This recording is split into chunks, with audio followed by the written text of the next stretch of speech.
बाजार 65 अंकों की मजबूती के साथ सेंसेक्स और निफ्टी पर 20 अंकों की मजबूती है। 1/4% की मजबूती सेंसेक्स और निफ्टी में। और जब सेंसेक्स और निफ्टी हरे निशान में हो तो फिर मिड कैप और स्मॉल कैप शेयरों के लिए वाकई में एक्शन भरा दिन होता है। देखिए 5% की मजबूती मिड कैप इंडेक्स में और स्मॉल कैप इंडेक्स 1% मजबूत है।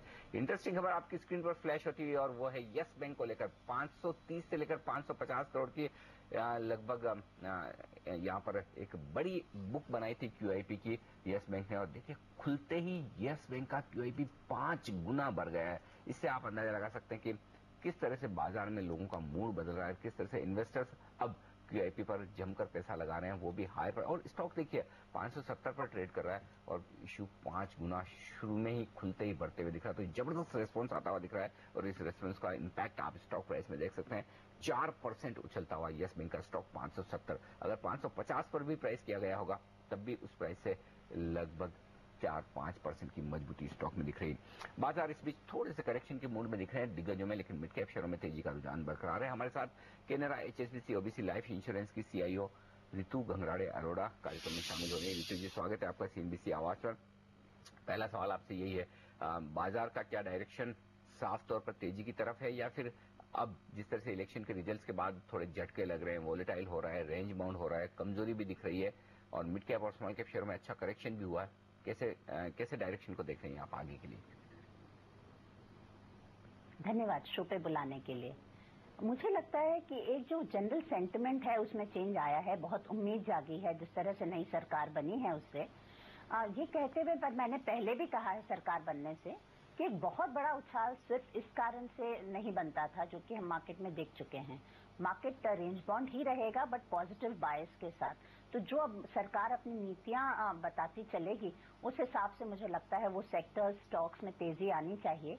तो ओवरऑल मार्केट में एक बहुत बड़ी तेजी नहीं आएगी, लेकिन स्टॉक स्पेसिफिक सेक्टर स्पेसिफिक काफी मूवमेंट रहना चाहिए। मिड कैप स्टॉक जो काफी बीटन डाउन थे उनमें स्ट्रेंथ आनी चाहिए। तो मार्केट को एक बॉटम मिल गया है, एक बेस मिल गया है और यहाँ से पॉजिटिव रिटर्न्स बनने चाहिए। अगले 5 साल मार्केट के लिए बहुत अच्छे होने चाहिए और इसीलिए बहुत अच्छा मौका है कि धीरे धीरे लोग अपने जिनमें पूरा निवेश नहीं भी किया था वो करें और लॉन्ग टर्म हिसाब से करें, क्योंकि मुझे लगता है डबल डिजिट रिटर्न मार्केट में देना चाहिए अगले कुछ सालों में। जी, आपने कहा कि सरकार की नीतियों पर अब अपनी इन्वेस्टमेंट स्ट्रैटेजी तैयार की जाए। एक जो खबर पर बाजार में काफी ज्यादा तेजी आ गई है आज, वो है डिफेंस में 100% एफडीआई को अलाउ करने की पूरी संभावना और भी स्ट्रांग होती हुई दिखाई दे रही है। आप कहेंगे यहाँ पर काफी वैल्यू है।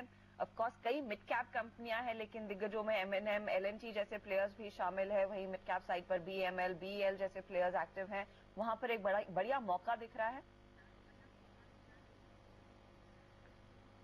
जब तक कि नीति स्पष्ट नहीं हो जाती एक बहुत पोजीशन बनाना समझदारी नहीं होगी, क्योंकि रनअप है ये स्टॉक, ज्यादातर स्टॉक चले हुए हैं और एक बहुत बड़ा निवेश करना समझदारी नहीं है, क्योंकि फाइन प्रिंट आता है। नीति, इस तरह की नीति बहुत डिटेल्ड होती है। बट इन जनरल मुझे लगता है ऑयल एंड गैस पे सरकार अपनी नीति स्पष्ट कर चुकी है कि फोकस एरिया रहेगा, पावर रहेगा, इंफ्रास्ट्रक्चर रहेगा। और यहाँ पे जो कंपनियां स्ट्रांग हैं, तो सिर्फ ये सेक्टर को न लेकर जिनके फंडामेंटल्स वैसे ठीक है, ऑर्डर बुक में इम्पैक्ट था, उनमें थोड़ा निवेश शुरू करना चाहिए। सिर्फ न्यूज ड्रिवन इन्वेस्टमेंट का बहुत समझदारी नहीं होगी।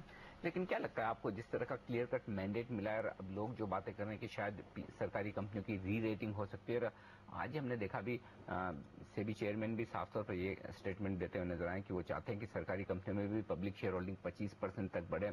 ऐसे में क्या आपको लगता है कि अब सरकारी कंपनियां ज्यादा आउट परफॉर्मेंस दे सकती है और आप अपने पोर्टफोलियो में इन कंपनियों को शामिल कर रही हैं? जो आज की तारीख में फंडामेंटल्स हैं वो काफी स्ट्रेस्ड हैं और उसके लिए बनस्पत प्राइस काफी रीजनेबल है, तो एक बहुत बड़ा इमीडिएट अपसाइड नहीं दिखता है।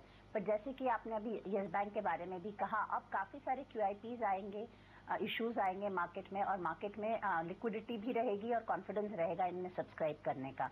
तो मुझे लगता है डाइवेस्टमेंट एक बड़ा मुद्दा रहेगा। फिस्कल डेफिसिट को पार करने के लिए इसकी बहुत जरूरत है और बजट में ये स्पष्ट भी हो जाएगा। तो मोस्ट डेफिनेटली पीएसयू बैंक्स काफी इन फोकस रहेंगे और इनमें सिलेक्टिवली जो अच्छी पीएसयूज हैं उनमें डेफिनेटली निवेश बनता है।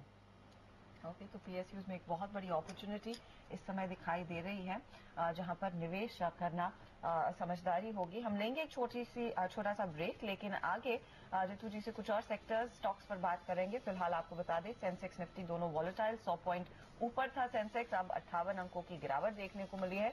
तो जून सीरीज की शुरुआत भी काफी उठापटक के साथ होती हुई। लेंगे एक ब्रेक, चल लौटेंगे।